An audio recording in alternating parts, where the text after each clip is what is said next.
Es un placer hoy para el distrito poder anunciar que 6 proyectos críticos para el futuro de la movilidad de Bogotá que se están trabajando por el mecanismo de alianza pública-privada, y aquí tenemos algunos de los representantes de las empresas privadas que están trabajando con nosotros,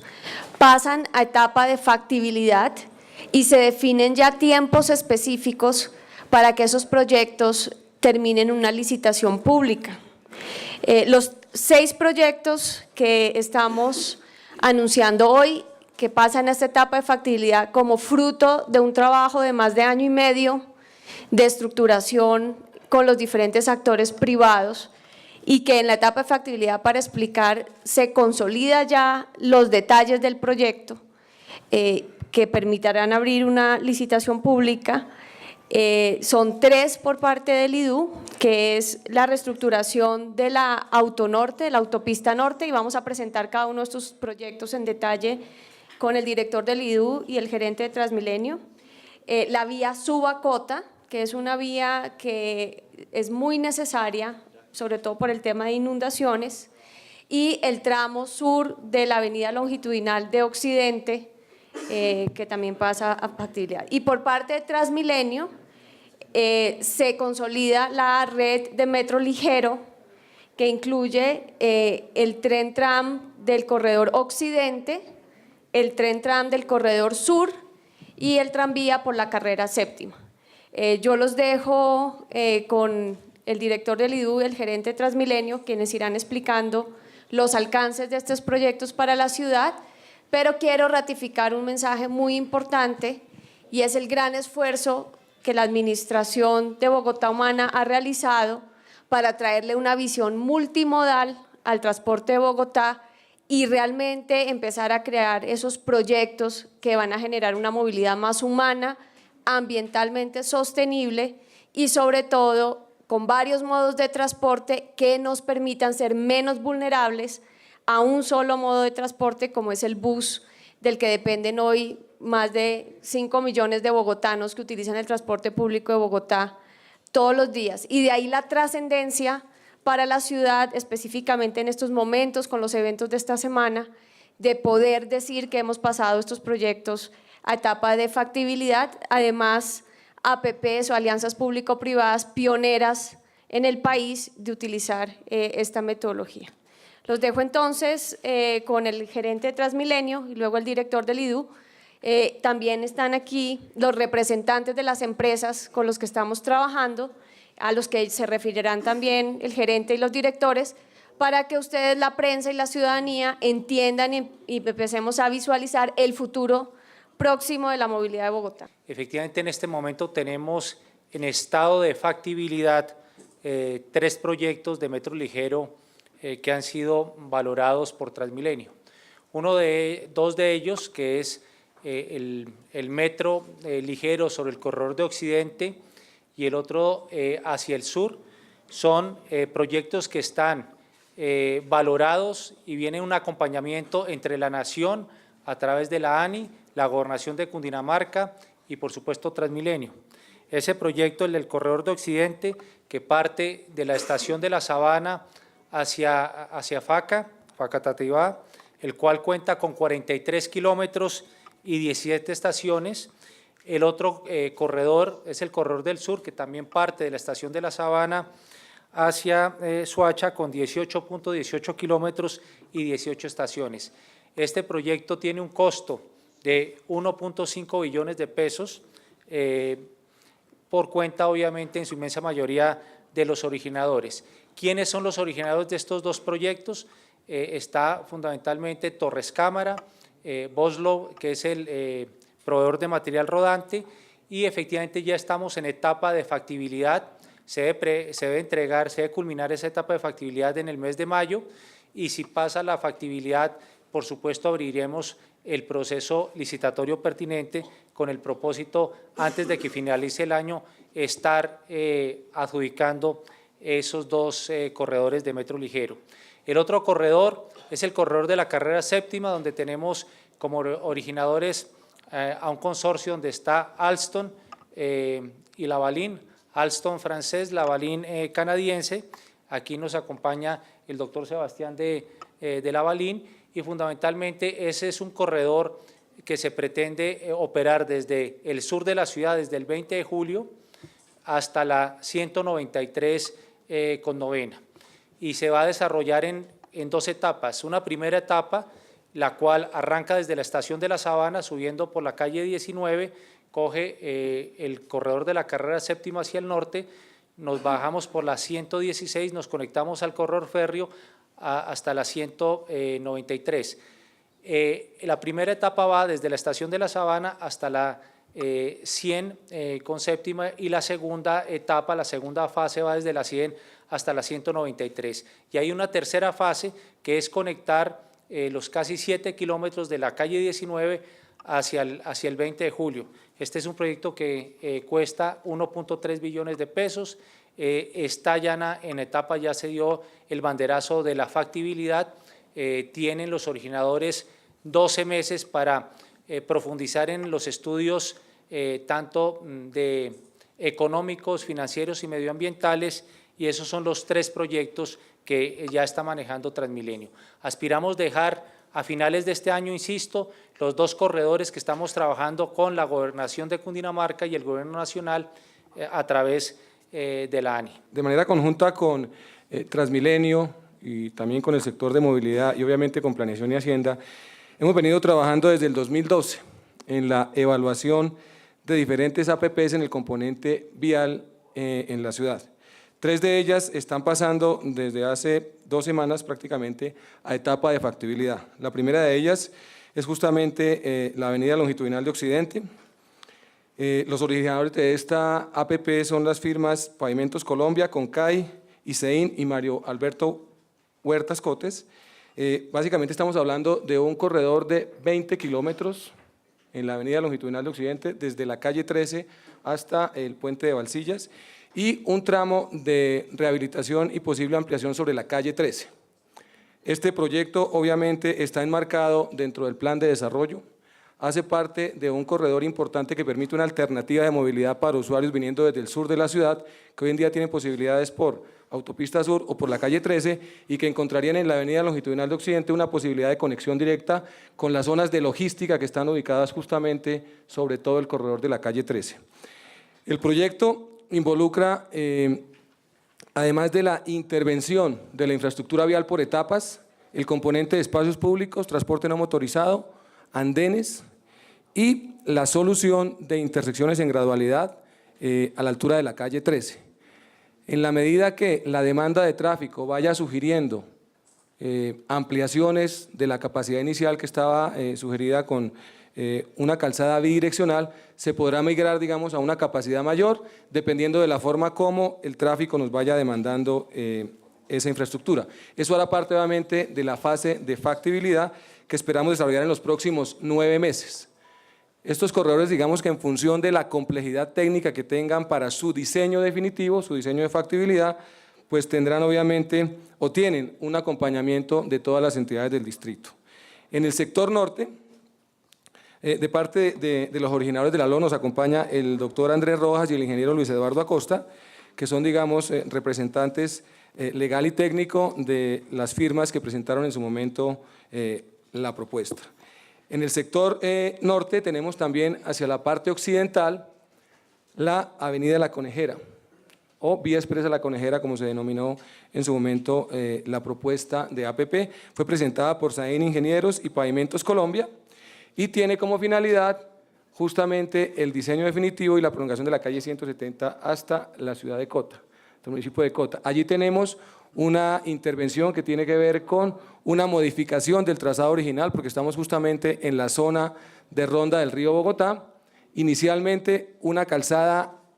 con 2 carriles bidireccionales y que tendrá también todo el tratamiento de espacio público, una estructuración que tiene, dada la menor longitud, son alrededor de 12-13 kilómetros, 6 meses para su finalización en la fase de factibilidad. De allí pasamos, digamos, al esquema siguiente de las APPs, que implica obviamente una apertura del proceso licitatorio para que el originador u otras firmas puedan mejorar la propuesta que inicialmente está planteando este originador. Nos acompaña el ingeniero Juan Carlos Guevara, que es, digamos, representante técnico de los originadores. Y la APP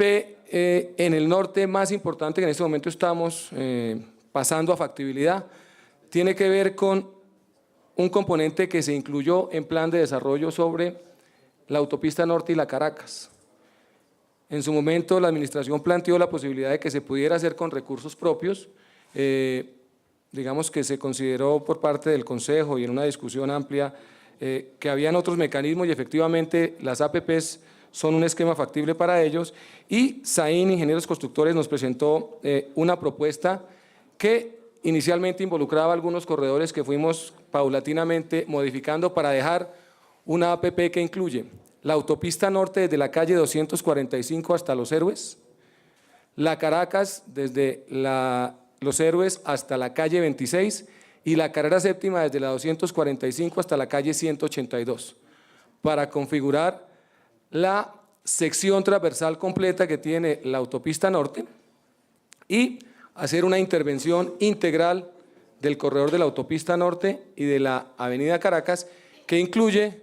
la solución de pasos deprimidos sobre algunas intersecciones de este corredor. Esto busca resolver de manera estructural un problema que de alguna manera la vida útil del pavimento de la Caracas ya demanda en solución estructural.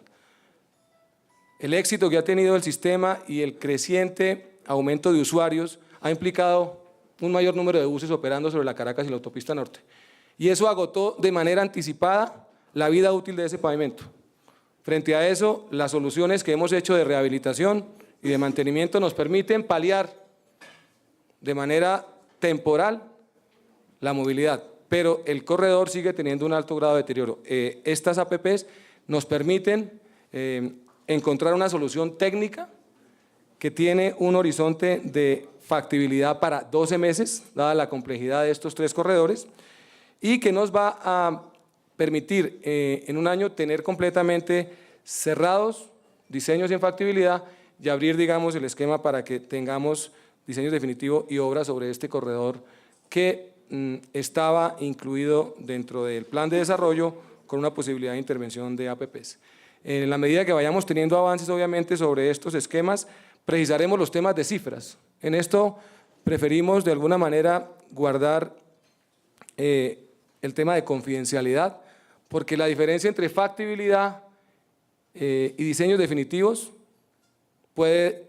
generarnos mayores costos o los costos reales de construcción. Y eso de alguna manera tiene que llevarnos a mantener con la mayor prudencia posible este proceso de ejecución. Inicialmente, el global de estos tres proyectos está al orden de 2.2 billones de pesos, pero por eso hablo de un global. En la medida que vayamos aproximando la factibilidad y diseños definitivos, estaremos cerrando realmente cuál es el costo en el tiempo de las intervenciones y la gradualidad de las mismas. En esto hay que ser conscientes de que la factibilidad y todo el esquema de APPs que tiene el país tiene unos tiempos y unos procesos técnicos, financieros y legales para su estructuración, y que lo que hoy damos es el paso a una fase que nos va a permitir precisar diseños, pero que tiene que incorporar un cierre financiero, un cierre legal, un cierre técnico y una ponderación de riesgos entre el originador o el ejecutor de la obra y el distrito. Y ese camino pues hay que recorrerlo. En el país han avanzado exitosamente 2 APPs. Bogotá en este momento pasa 3 de las iniciativas en infraestructura vial y 3 en transporte por el lado de Transmilenio a esa fase, pero en la práctica esto es un camino que puede tener sus riesgos y que obviamente estamos buscando con el acompañamiento del distrito, porque no es solamente Transmilenio, el IDU y movilidad, aquí está planeación, revisando componentes, van a estar las empresas de servicios públicos acompañando el proceso, cerrar las brechas técnicas que tenemos, porque entre la prefactibilidad y la factibilidad hay todavía un camino importante en términos de precisión para finalizar los diseños. Este proceso de las alianzas público-privadas, cuando son de iniciativa privada, porque hay 2 escenarios, de iniciativa privada o iniciativa pública, todo lo que está presentando la Administración Distrital es de iniciativa privada, estamos efectivamente en la etapa de factibilidad, donde el esfuerzo realmente en materia de profundización de estudios desde el punto de vista financiero, medioambiental, técnico, es por cuenta y riesgo de los privados. Si se pasa a la etapa de factibilidad, entonces necesariamente Si se demanda algo de recurso público, necesariamente tenemos que abrir un proceso licitatorio, como es el caso de los que estamos aquí contemplando, y abrimos una licitación y será obviamente en ese proceso licitatorio donde los originadores tendrán obviamente posibilidades de pujar y defender obviamente su propuesta. Si por alguna circunstancia los originadores, un tercero, presenta una propuesta más interesante para los intereses del distrito, se le adjudica a ese tercero y efectivamente el distrito tiene la posibilidad de comprar todos los estudios en que han incurrido los privados. Pero para contestarte puntualmente cuáles son las garantías, pues las garantías obviamente de todo tipo de contrato estatal. En la medida en que se vayan adjudicando estos contratos, se tienen que expedir las respectivas garantías de seriedad de la oferta, de estabilidad de la obra, todas las garantías que contemple el Estatuto de Contratación Pública. Y por supuesto aquí, como ustedes se darán cuenta, tanto desde los que nos acompañan en Transmilenio como en el IDU, son originadores de primer orden, con gran experiencia en los temas que estamos obviamente ventilando. Yo quisiera resaltar la calidad de las empresas con las que se está trabajando y también la buena fluidez en la comunicación que ha habido entre el distrito y en las empresas para que las iniciativas que ellos inicialmente presentaron hayan sido adecuados al Plan de Desarrollo Bogotá Humana. Ha habido requerimientos en lo ambiental, ha habido requerimientos en el tema social y los originadores, estas empresas con las que estamos trabajando, que están aquí presentes, han tenido la mejor disposición y capacidad de adecuarse a los lineamientos del distrito. Creo que hay una fuerte seriedad. Segundo, también cada vez que pasamos un proyecto de una etapa a otra, se realiza una mesa de análisis con el alcalde mayor de Bogotá, quien realmente examina la pertinencia y la posibilidad. Por eso estas 6 APPs que pasamos, creemos, cuentan con la mayor seriedad. Obviamente viene todo el proceso de aterrizar estos proyectos y llegar al resultado de la licitación, pero sí queremos resaltar el espíritu colaborativo y de trabajo conjunto que ha habido entre el distrito y las empresas presentes. Yo quisiera, digamos, adicionar que los riesgos de estos procesos son similares a los que tenemos en términos de diseño a los demás proyectos que hacemos en la ciudad.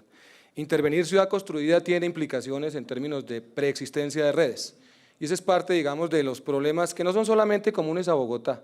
En cualquier ciudad del mundo, uno de los riesgos más importantes es el tema de manejo de preexistencias de redes, y los tiene que ver con el manejo de las comunidades en el proceso de diseño y construcción de los proyectos. En ese sentido, pues obviamente las empresas van a contar con el acompañamiento de todas las entidades del distrito. Hay un seguimiento prácticamente semanal de una serie de proyectos estratégicos, dentro de los cuales van a entrar obviamente las APPs, ya que pasan a la fase de factibilidad, y eso nos garantiza ir cerrando las incertidumbres y tomando las decisiones técnicas en el momento oportuno, para que estos cronogramas que inicialmente ponemos como inmodificables se logren cumplir. Y el tema obviamente de la fortaleza financiera de las empresas hará parte del cierre de los modelos financieros para garantizar el éxito en la construcción de estos proyectos. Lo primero es que los esquemas de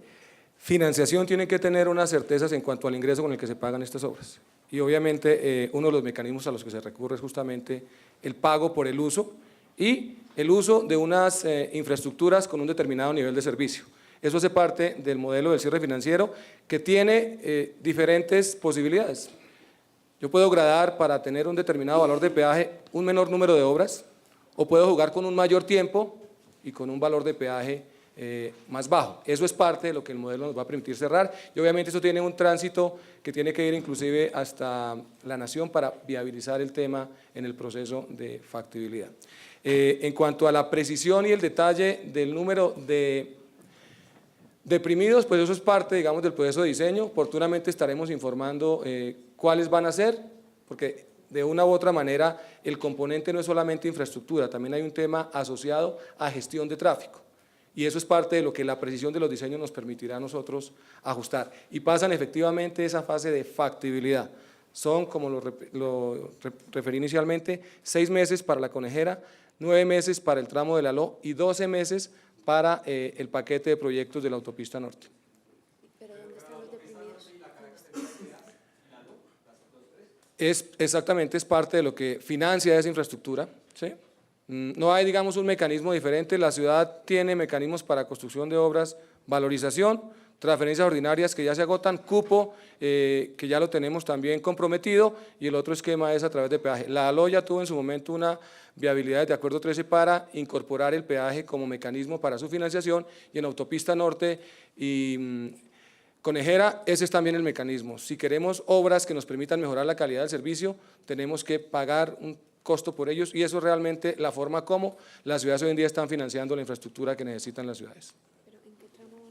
Los deprimidos en la Caracas están desde la 80 hasta la 26, es justamente en ese tramo,